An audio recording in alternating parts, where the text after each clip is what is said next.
আমাদের ইন্টারভিউ শেষ হয়ে যাওয়ার পরে অনেকেই কমেন্ট করতেছেন এবং ফোন করে জানতে চাইতেছেন যে ইন্টারভিউ তো শেষ হয়ে গেল, এখন আমি তাহলে কীভাবে আসতে পারি। তো আমরা আসলে ইন্টারভিউ শেষ হয়ে যাওয়ার পরেও কিভাবে আপনাকে নিতে পারবো বা আপনাকে অ্যাপ্লাই করাতে পারবো, ঠিক সেম ডেলিগেটের মাধ্যমে বা যারা ইন্টারভিউ দিয়েছেন তাদের সাথেই কীভাবে করাতে পারবো সেটা একদম সহজে আপনাদেরকে বোঝানোর চেষ্টা করি।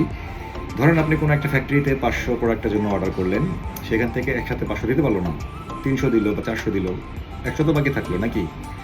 তো এখন ওই যে 100 বাকি থাকলো সেটা তো ওই ফ্যাক্টরি বলবো না যে আমি পারবো না, ফ্যাক্টরি হয়তো সময় নেবে, বলবে যে আপনি আস্তে আস্তে দিচ্ছি।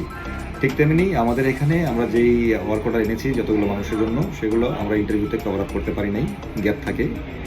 সেই গ্যাপেই আমরা আপনাকে ইন করাইতে পারবো, যারা ইন্টারভিউ দিয়েছেন তাদের সাথে আপনাকে পাঠাইতে। যদি বুঝে থাকেন তাহলে আর আমাকে কমেন্ট করা বা ফোন করা দরকার নাই, সরাসরি চলে আসুন আমাদের অফিসে। আমরা আপনাদেরকে এই ডেলিগেট টিমে যে যারা ইন্টারভিউ দিয়েছে তাদের সাথেই ফাইল প্রসেস করে দিতে পারবো ইনশাল্লাহ।